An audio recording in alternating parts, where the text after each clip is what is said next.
మొన్న చెప్పుకున్న క్లాస్‌లో మాడ్యూల్ 2 అనేది కంప్లీట్ అయిపోయింది. ఏమన్నా డౌట్స్ ఉన్నాయా? ఓకే. ఇప్పుడు మనం చెప్పుకోవాల్సింది మాడ్యూల్ 3. మాడ్యూల్ 3 ఏంటంటే స్కానింగ్.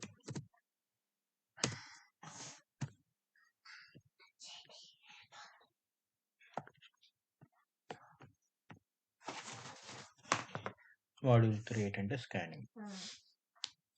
ఇప్పుడు సపోజ్ ఒక కంపెనీ తీసుకుందాం. అంటే ఒక కంపెనీ ఇన్ ది సెన్స్ ఒక అశోక్ లేలాండ్ అనే కంపెనీ ఒకటి తీసుకుందాం. ఇది ఒక కంపెనీ అనుకుందాం.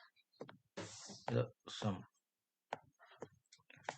XYZ అనే కంపెనీ. ఈ XYZ అనే కంపెనీలో సపోజ్ ఒక 600 ఎంప్లాయీస్ ఉన్నారు అనుకుందాం.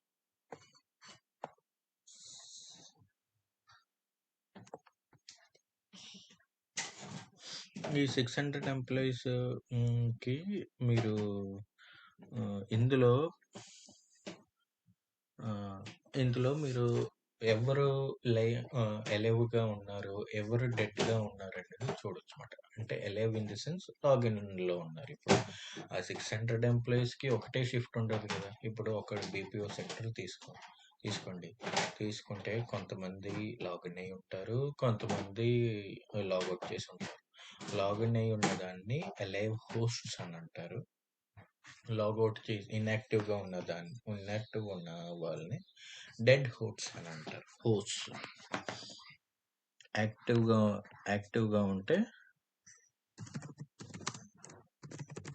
ఎలైవ్ హోస్ట్స్, అదే లాగౌట్ అయితే, అది ఇన్యాక్టివ్ అయితే డెడ్ హోస్ట్. అంటే మన వాడుక భాషలో చెప్పుకోవాలంటే లాగిన్ సిస్టమ్స్, లేకపోతే ఆన్లైన్లో ఉన్నారు.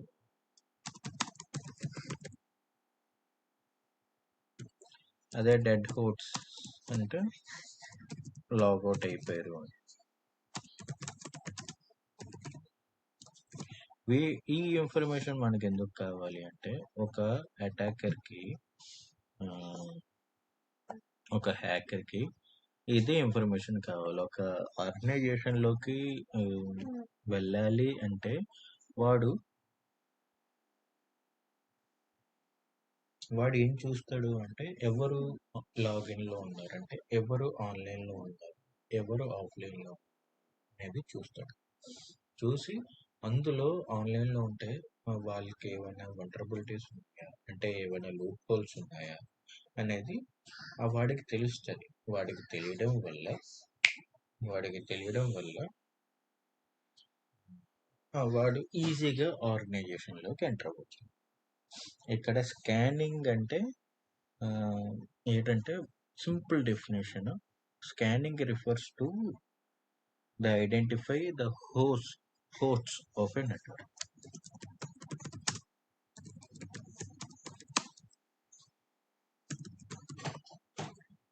Identify the hosts in a network. అంటే నెట్వర్క్లో ఎంతమంది హోస్ట్స్ ఉన్నారు అనేది స్కానింగ్లో మనకి తెలుస్తుంది.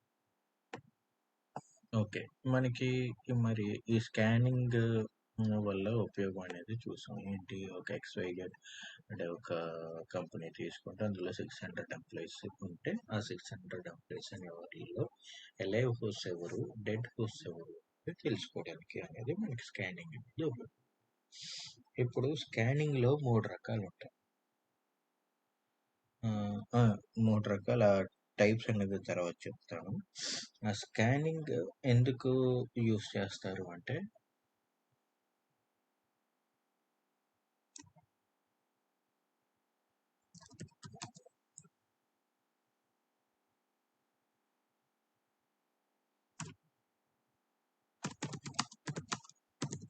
స్కానింగ్ ఈజ్ యూజ్డ్ యాజ్ దేనికోసం అంటే, టు ఐడెంటిఫై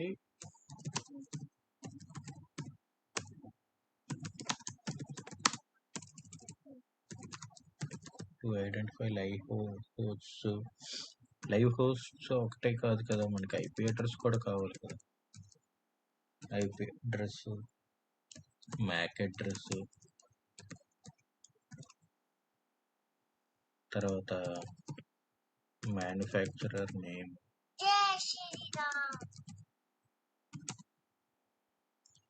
ఇంకా మనం చెప్పుకోవాలంటే ఆపరేటింగ్ సిస్టమ్స్. ఇంకో రకం కూడా మనం చెప్పొచ్చు దీన్ని.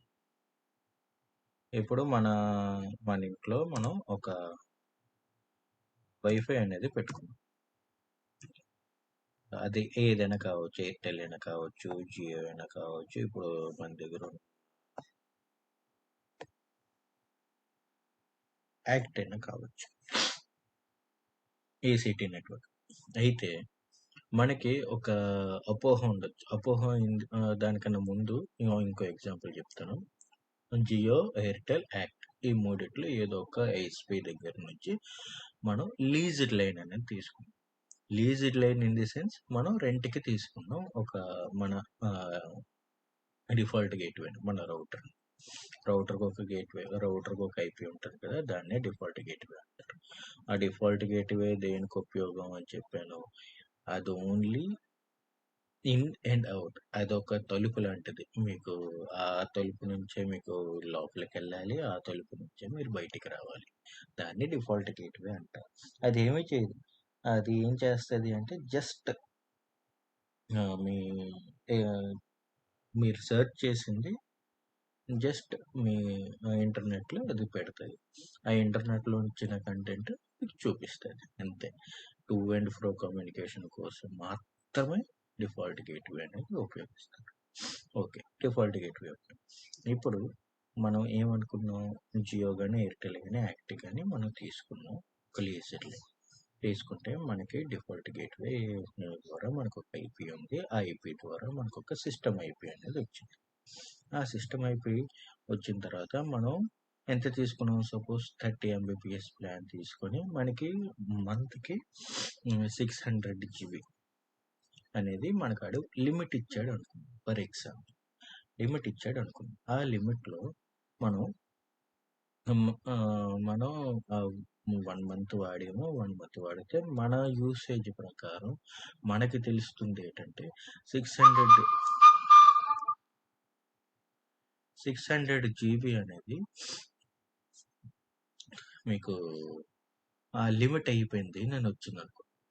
అప్పుడు మీకు ఒక ఫస్ట్ అండ్ ఫార్మోస్ట్ డౌట్ ఏమొస్తుంది, ఎవడో నా నెట్వర్క్ అనేది వాడేస్తున్నాడు అనేది మీకు వస్తుంది కదా. దాన్ని కనుక్కోవడానికే మనకి ఈ స్కానింగ్ అనేది ఉపయోగపడుతుంది. అది జనరల్ హ్యూమన్ టెండెన్సీ కదా, నా నెట్వర్క్ అనేది ఎవడో వాడుతున్నాడు, ఎవడో బైపాస్ చేసి నా లాగిన్స్ని తీసుకున్నాడు అని చెప్పేసి మనం అనుకుంటాం కదా. అలాగ అనుకుంటామని చెప్పేసి అలాగ మనం చెక్ చేయాలంటే మనం స్కాన్ చేయాలి నెట్వర్క్. ఆ స్కానింగే ఇది. ఇప్పుడు టైప్స్ ఆఫ్ స్కానింగ్ అనేది ఈ స్కానింగ్లో ఎన్ని రకాలు ఉన్నాయంటే 3 రకాలు. First one network scanning, second one phone scanning, third one vulnerability,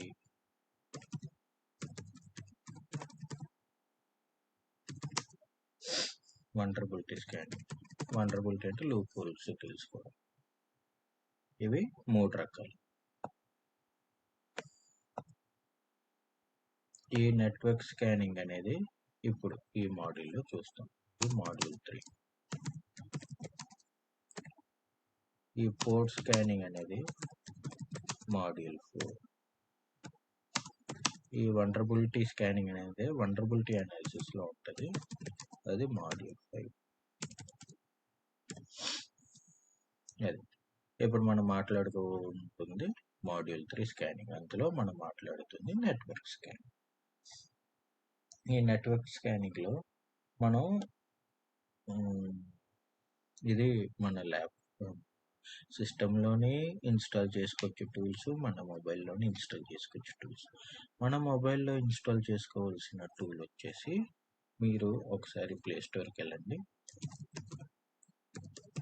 play స్టోర్కి వెళ్ళి సెర్చ్ చేయండి. ఏమని సెర్చ్ చేస్తారు అంటే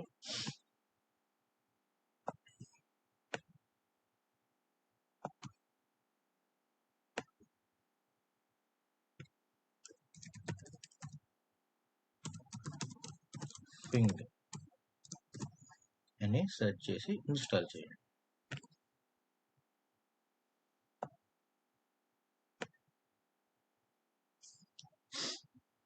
హలో హలో మీరు ఇన్స్టాల్ చేయండి పింగ్ అప్లికేషన్.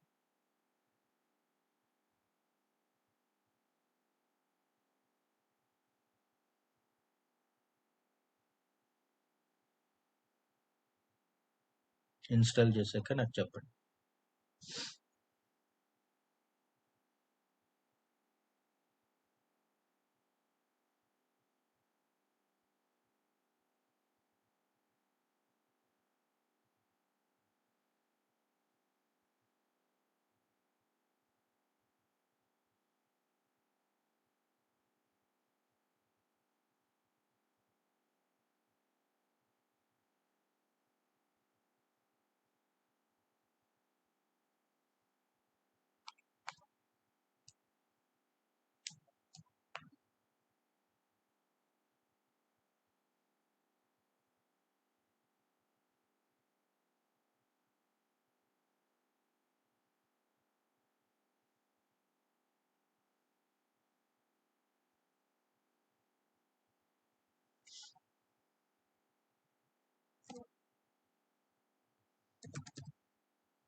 చేశారా?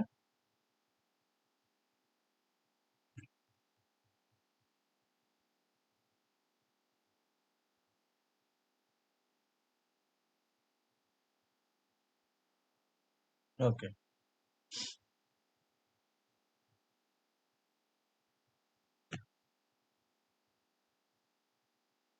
మీరు చూస్తే నా నా మొబైల్లో నేను ఇది ఇన్స్టాల్ చేసుకుంటే నేను స్కాన్ అనేది చేశాను. ఇది నా నెట్వర్క్, ఇది నా ఐఎస్పి. దాన్ని స్కాన్ చేస్తే ఈ నా ఐపీ అడ్రస్లో అంటే 192.168 సిరీస్లో నా ఇది నా డిఫాల్ట్ గేట్వేకి అసోసియేట్ అయిన డివైజెస్, ప్రజెంట్ కనెక్టెడ్ అయిన డివైజెస్ 12లో 4 డివైజెస్. మీకు ఇక్కడ కనిపిస్తుంది టోటల్గా 12 డివైజెస్. అందులో 4 డివైజెస్ ఇప్పుడు యాక్టివ్లో ఉంది. అందులో ఒకటి టీపీ లింక్ అంటే నా రౌటర్, ఇది నా మొబైల్, ఇది జనరిక్, ఇది నా ల్యాప్టాప్. ఇవి కావాలంటే చూడండి, 192.168.0.111. మీకు దీన్ని మన ల్యాప్టాప్ తాలూకా ఐపీ అడ్రస్ని ఏ విధంగా కనుక్కోగలమని చెప్తాను. ఐపీ కాన్ఫిగ్,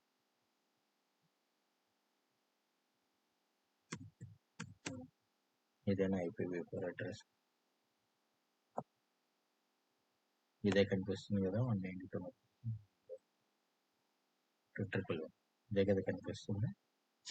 ఇలాగే మీకు కూడా కనిపిస్తుంది.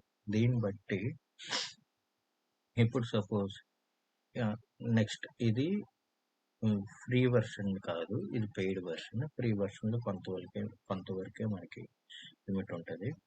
పెయిడ్ వర్షన్లో అయితే మీకు మొత్తం యాక్సెస్ అనేది ఉంటుంది. అది ఏ విధమైన యాక్సెస్ అంటే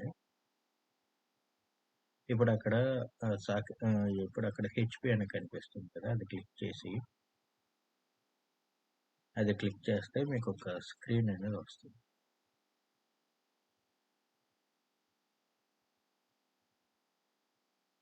మీకు స్క్రీన్ షాట్ ఇస్తా. అంటే నాకు ఇది మొబైల్ అనేది స్క్రీన్ చేయడానికి అవ్వట్లేదు, షేర్ చేయడానికి అవ్వట్లేదు ల్యాప్టాప్కి. నేను స్క్రీన్ షాట్ ఇచ్చాను.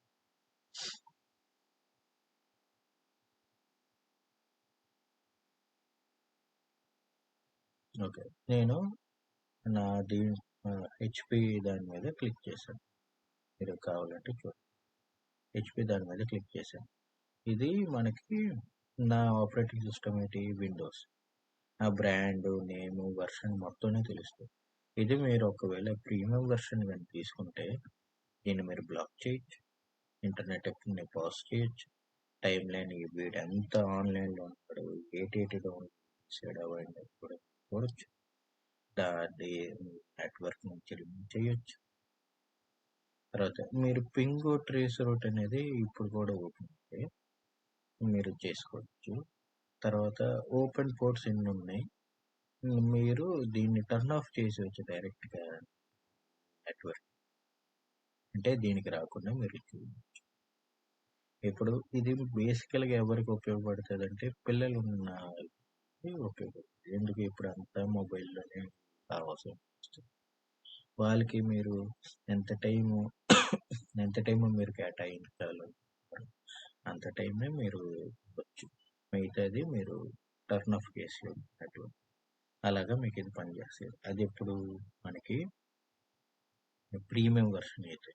మీరు గమనించారో లేదో, ఇందులో మనకి వచ్చింది ఓన్లీ ఐపీ అడ్రస్ మాత్రమే. ఇందులో మనకు వచ్చింది ఓన్లీ ఐపీ అడ్రస్ మాత్రమే. దీనికి మనకి మ్యాక్ అడ్రస్ ఏమైనా ఇది ఎందుకు లేదు అంటే, కోర్స్ ఇది మనకి మ్యాక్ అడ్రస్ కూడా ఇస్తుంది. అది ఎప్పుడు ఇస్తుంది, మనం కొనుక్కుంటే ప్రీమియం వర్షన్ చేస్తే మ్యాక్ అడ్రస్ అనేది, అంతవరకు మనకి మ్యాక్ అడ్రస్ అనేది. ఇది ఇచ్చిన ఐపీలన్నీ జెన్యున్, ఇదేమి ఫేక్ టూల్ కాదు, ఇది కాదు, ఇది జెన్యున్ టూలే. ఇది మనం యూజ్ చేయొచ్చు, ఇది మనం కొనుక్కొని మనకి ఆ, మీరు ఏ ఏ డివైజెస్ మీ నెట్వర్క్లో కనెక్ట్ అయి ఉన్నాయో దాన్ని మీరు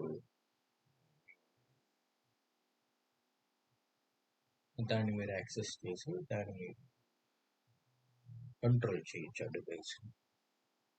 ఇక ఈ టూల్ దానికి ఉపయోగపడుతుంది మొబైల్కి. ఇది మీరు దేనికైనా మీరు వాడచ్చు, లాక్ చేయొచ్చు, రిమూవ్ చేయొచ్చు. రిమూవ్ చేస్తే మళ్ళీ మీరు ఇందులోకి యాడ్ అవ్వదు, సమస్య లేదు. ఆ డివైస్ ఇందులోకి యాడ్ అవ్వదు. వేరేది ఏది ఉన్నాయో చూసుకోవాలి, కానీ ఈ డివైస్ ఇప్పుడు మా ఇంట్లో శాంసంగ్ 5 సిరీస్ టీవీ అనేది లేదు. ఇది ఎవరిదో. ఇది నేను బ్లాక్ చేయాలంటే నేను ఇది బ్లాక్ చేయొచ్చు. ఎలాగా, నేను ఈ ప్రీమియం వెర్షన్ కొనుక్కున్న తర్వాత నేను ఇది బ్లాక్ చేయను. అది ఇది ఓన్లీ ఈ ఫింగ్ టూల్ మన ల్యాప్టాప్ కూడా ఉంటుంది, కాకపోతే స్టార్టింగే అది లాగిన్ అడిగేస్తుంది. లాగిన్ తీసుకున్న తర్వాత మీరు లోపలికి వెళ్ళొచ్చు అని ఉంటుంది. మన మొబైల్కి అయితే లాగిన్ డీటెయిల్స్ ఏం అడగదు, జస్ట్ మీరు స్కాన్ చేస్తే చాలు. అర్థమైంది?